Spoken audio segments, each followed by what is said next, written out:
No more bitterness, hatred or greed. Paradise is the place we need. I feel the peace inside of me.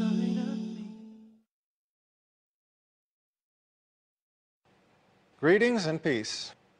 This is Dr. Laurence Brown with another episode of Interfaith Issues.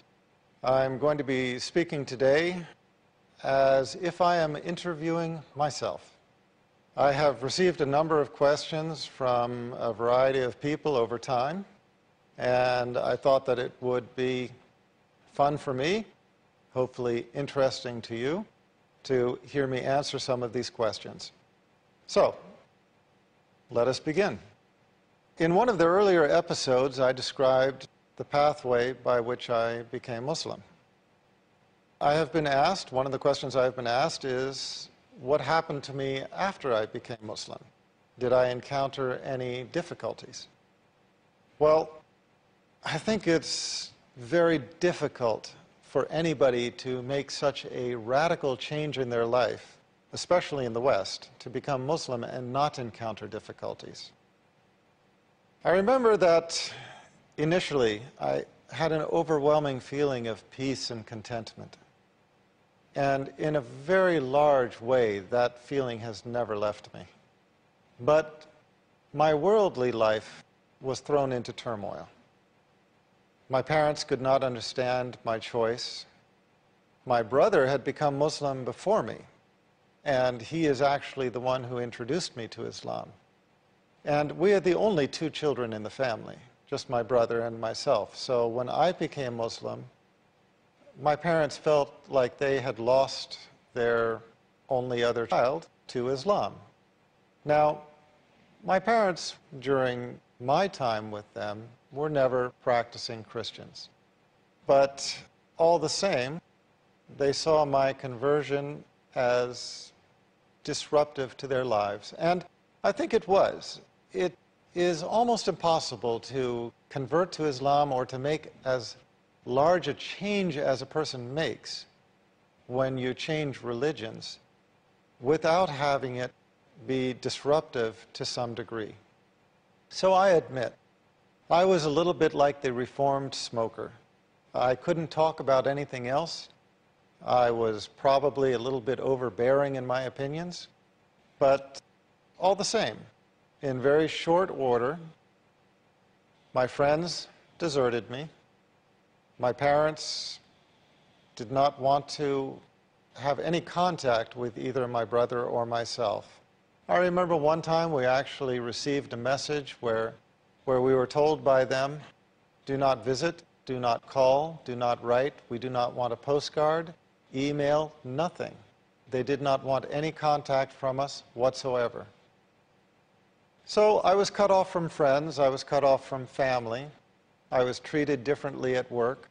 What is now my ex-wife became my ex-wife. She divorced me, and she took the children. I lost, of course, in the process, I lost my house, I lost my property, I lost my car.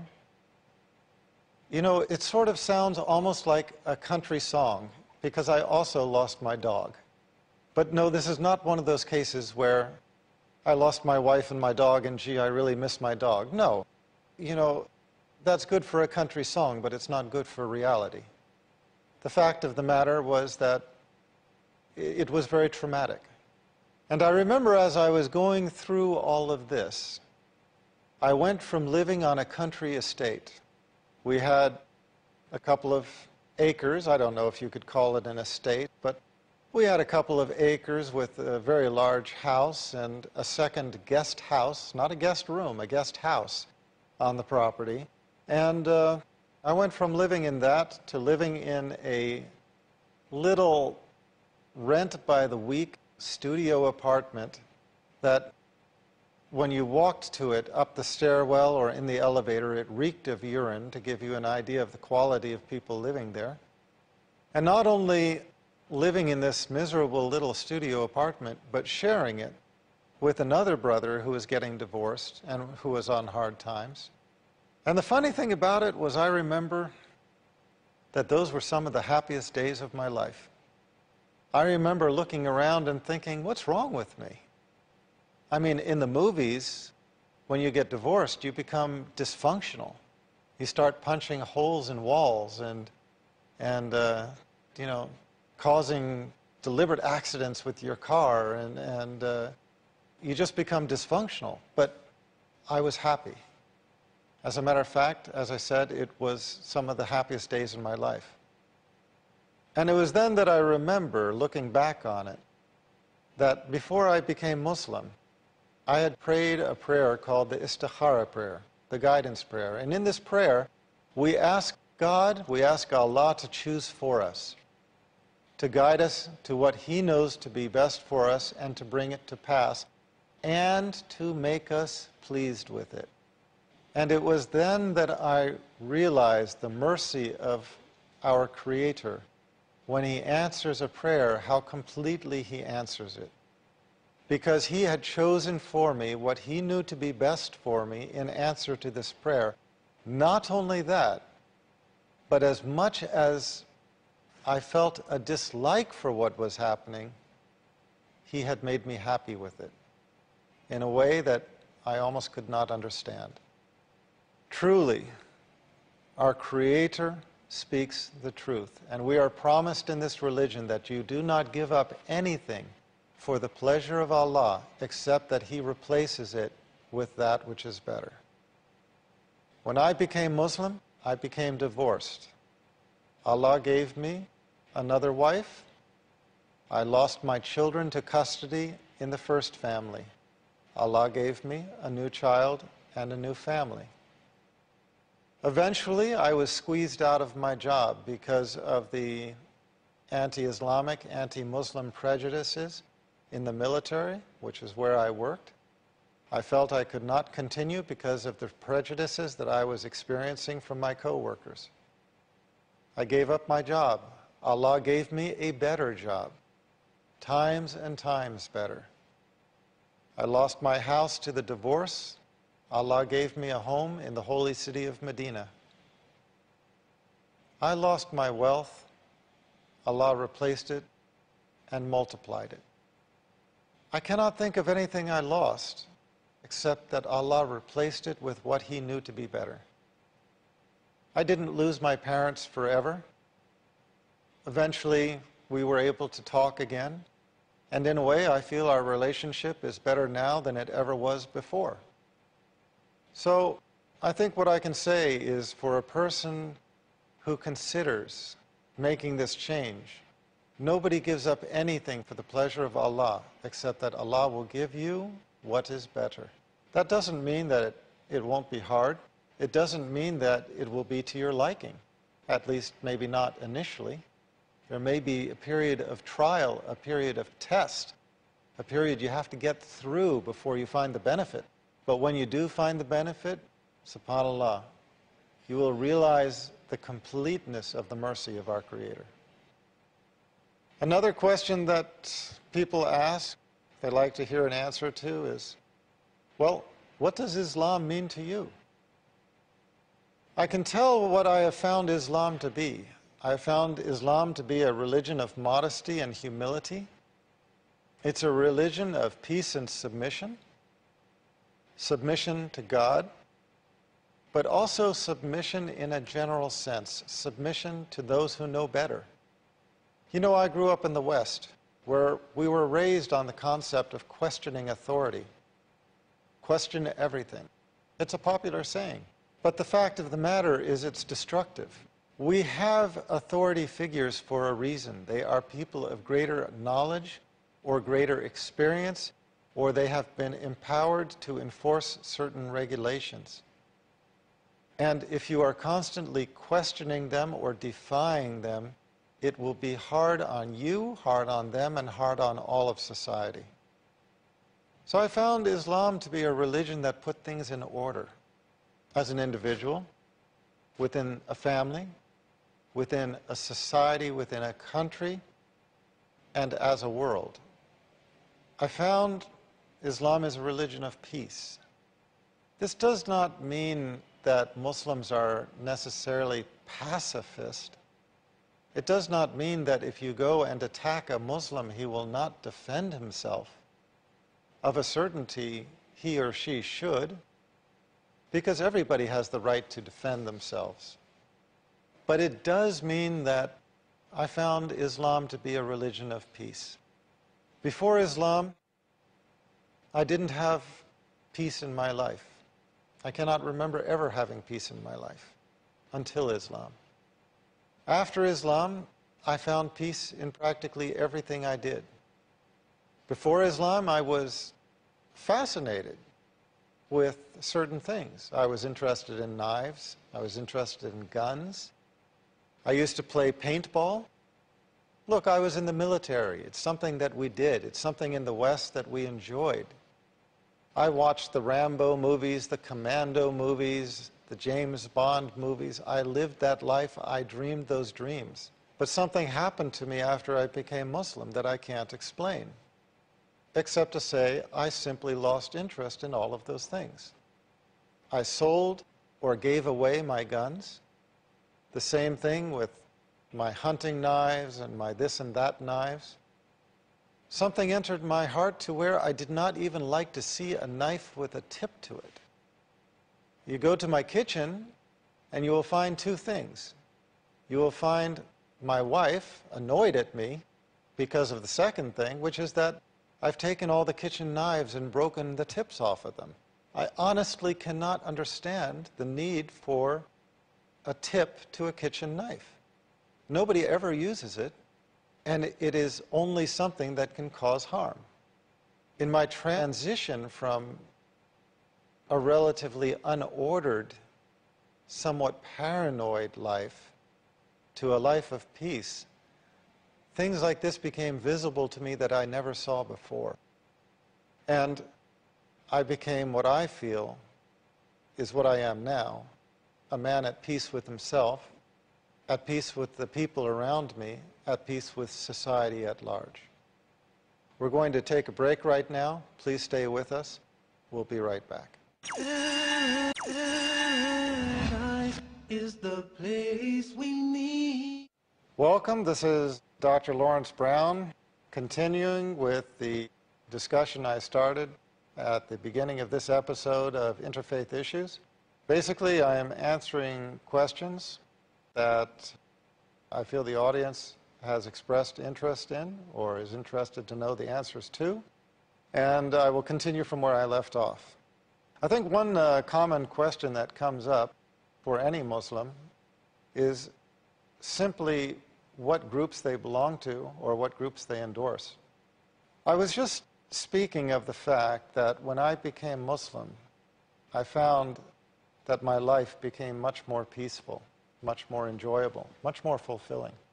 And I can't explain all of the reasons for that, except that Islam is a religion of peace, and it is a mercy from our Creator that He blesses us with this feeling. When you feel that you are on the right path, doing the right thing, recognizing your Creator, and worshiping Him in the manner that He desires and deserves to be worshipped in, that peace simply enters your life. But for me, when it comes to joining groups, I have never been particularly interested in that. There are, of course, a lot of Islamic groups, and they all have their own enticement, but I have never been one to really join a group. I guess at the heart of things, I'm pretty much a loner. That's the way it is, and I'm happy that way. And Islam gives us the right to remain true to ourselves. Over time, I have found a couple of organizations that I feel are doing good work. One of them is the Canadian Dawah Association, based in Toronto. And they have appointed me their Director of Interfaith Affairs. Obviously, I'm filming these episodes for Peace TV for a reason. From what I have seen, Peace TV is doing a good job of conveying the peacefulness of Islam. and the truth of its teachings. Then again, if I find that any organization I have worked with or I have joined ever expresses views which are different from my own, I would be the first to try to correct them, to criticize, and failing that, to leave. It's just an element of my being, but in becoming Muslim, I have transitioned from a very imbalanced life, a life in which everything I did was for money, everything I did was for worldly pursuits, to a life in which my pursuit is the pursuit of peace, not only for myself, but for those around me, and to improve myself as a Muslim, and to spread the message of revelation. That doesn't mean that everybody has to accept it. Our job is only to convey the message. My platform is to recognize that everybody has the individual right to freedom of choice of religion. We as human beings, hopefully as golden rule human beings, would like to treat others the way we expect them to treat us. So we should tolerate individual choices of religion as long as they are not destructive. And, if possible, work toward a global ethic, an ethic that all people can embrace as a code of life, a universal code which can be accepted by all people, cutting across religious and cultural boundaries, in the hope that humankind can arrive at an agreement upon a global ethic. That is what I strive for. But as far as joining groups, frankly, I try to stay away from that. Next question. Somebody asked me a question just the other day, which I thought was one of the best questions I've heard for a long time. And that was a Christian who approached me and just said, "How do you know? I want to believe, but I want to have certainty. So how do you, as a Muslim, feel that you know that you are on the correct path?" I think my answer to that question is simply that religion is as much a state of the heart as it is a state of the mind. We arrive at belief in God through a process of looking around ourselves, asking if this incredible frame of existence could possibly exist without a creator, praying to that creator to guide us, and then receiving guidance, following. That's what happened to me, and that's what happened to a lot of others who I know of who have become religious at some point in their lives. In the end, people are different. Some are intellectual, some are emotional. Some have a balance in between. But the one thing that we have in common is that, in the words of Malcolm X, we are one mankind, united under one God. Well, perhaps united is not the correct word, because we're not united, but we are one mankind under one God. And we hope it someday to be united. We haven't achieved it yet. But if people work towards what I described, recognizing each individual's right to freedom of religion, tolerating individual differences in religious choice, as I said, as long as it is not destructive, and working towards a global ethic that all of us can accept, not only for ourselves, but for others, we have a chance of achieving that. But back to the question, how does anybody know that they are upon the right path? Well, each person simply has to ask their heart. Because the fact of the matter is, we all know that there are a myriad of religions out there. And we all know that for every religion there are devoted followers who think that they are upon the right path. And we all also know that if there is only one creator, there can only be one religion that is most pleasing to him. So there can only be one religion of truth, whereas all others are to one degree or another deviant, astray. The only way I know of to be absolutely certain that you're on the right path is to pray for guidance. And interestingly enough, I have found that when you suggest that to most religious people, most of them say, oh, you know, I could never do that. That would be insulting to my Creator. I'm already a, you can fill in the blank. I'm already a Buddhist, Jew, Christian, Hindu, whatever. It would be insulting to my God if I asked him to guide me to the religion of truth. Well, it seems like a bit of a vain argument. Muslims pray 17 times a day minimum. 17 times a day, they ask their Creator for guidance. They don't pray 17 times a day, they pray 5 times a day. But within the prayer, the supplication is repeated. So it comes out to having said 17 times a day, minimum. The Muslim says 17 times a day minimum. Ihdina siratal mustaqim. Guide us to the straight path. Siratal ladina an'amta alayhim ghayril maghdubi alayhim waladdallin. The path of those upon whom thou hast bestowed thy grace, those whose portion is not wrath and who go not astray. So 5 times a day Muslims pray, but when you add up the repetition of what we say during the prayer, 17 times a day Muslims ask their Creator to guide them to the straight path, the path of those upon whom he has bestowed his grace, those whose portion is not wrath and who go not astray. Is there any way that anybody can object to that prayer? But I would submit that it is the path of that prayer that will bring certainty into a person's heart. You don't have to be a Muslim to pray it. You don't have to be a Muslim to pray that prayer any more than you have to be a Christian to pray our Lord's Prayer. But what you have to be, what you do have to be, is sincere.